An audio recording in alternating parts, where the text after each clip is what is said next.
मित्रों, हर हर महादेव, जय अम्बे। मैं ज्योतिषाचार्य पंडित राजू पाठक आप लोगों के सामने पुनः प्रस्तुत हूँ। आज का विषय है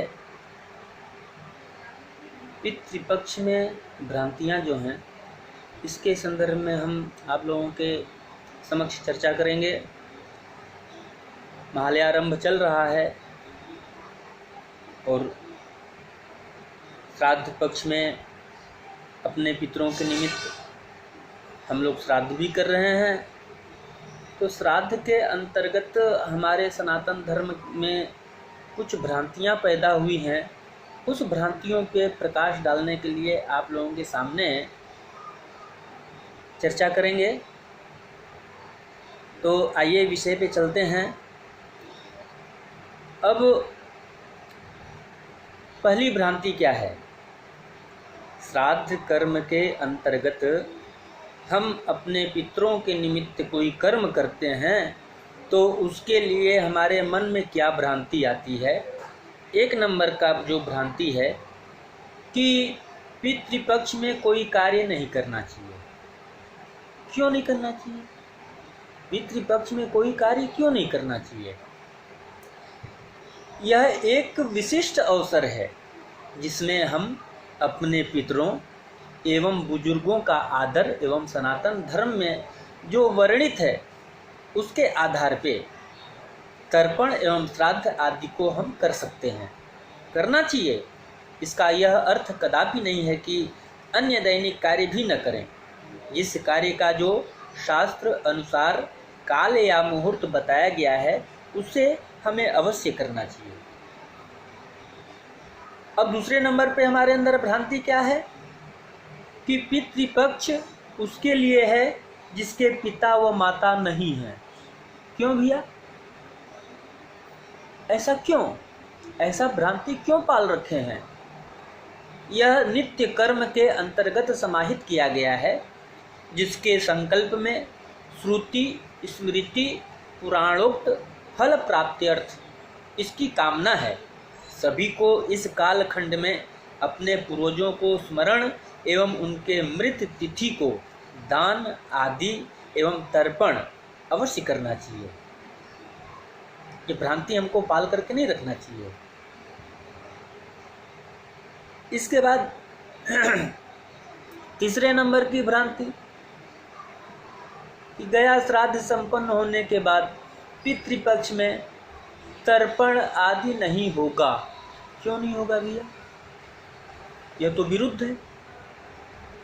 आपको गया श्राद्ध के बाद भी तर्पण आदि अवश्य करना चाहिए पितरों के निमित्त। केवल पिंडदान नहीं कर सकते हैं।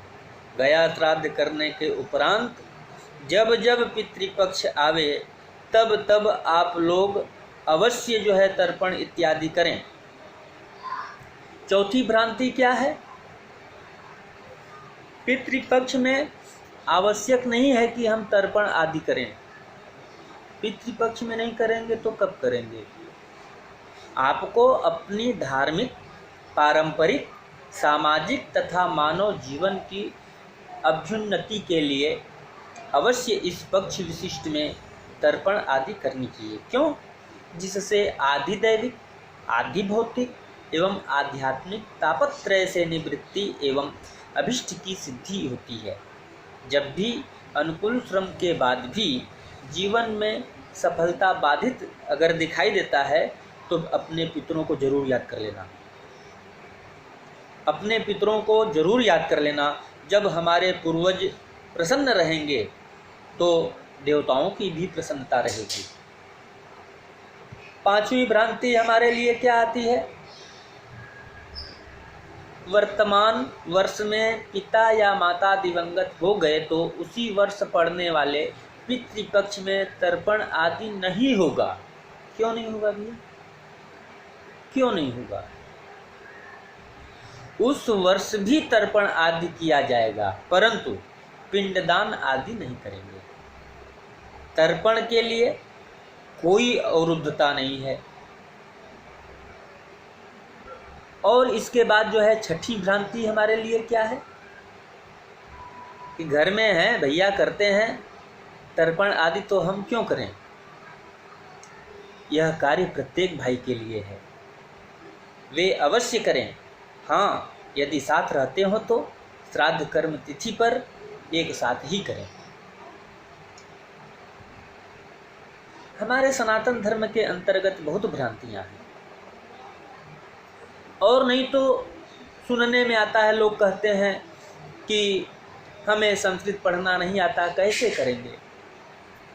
आपको संस्कृत नहीं आता है पढ़ने के लिए, कोई बात नहीं है। आप समूह में या किसी के साथ, नहीं तो पुरोहित के द्वारा, अन्य सहारा के द्वारा कर सकते हैं। विषय परिस्थितियों में स्वयं पूर्व के तरफ देवताओं के लिए, उत्तर के तरफ ऋषियों एवं दक्षिण में पितरों के नाम पर अपने मन में ध्यान करें एवं नाम का उच्चारण करते हुए तिलांजलि, जलांजलि, जल में तिल डाल करके अंजलि से अपने पितरों के निमित्त तर्पण कर सकते हैं। इसमें कोई भी अवरुद्धता नहीं है, कोई भी बाधा नहीं है। अपने पितरों को प्रसन्न करने के लिए हमारे शास्त्रों में बहुत विधियां बताई गई हैं। और क्या भ्रांति है? इस काल में कुछ नहीं करें तो क्या होगा? अगर अभी जैसे मलमास चल रहा है, पितृपक्ष चल रहा है, तो सुनने में आता है, लोग कहते हैं कि इस काल में अगर हम कुछ भी न करें तो क्या होगा? देखिए, मनुष्य होने के नाते यह आवश्यक है कि हम अपने मूल्य की रक्षा करें। हम वृद्ध एवं पितरों का आदर करना सीखें। क्यों? कि जो शक्ति हमारे पूर्वजों में है, वही शक्ति हमको प्राप्त होती है। तो हम अपने पूर्वजों के निमित्त जो भी कर्म करते हैं, वह हमारे आगे आने वाले पीढ़ी को, संतान पक्ष को सुरक्षित रखती है। तो आज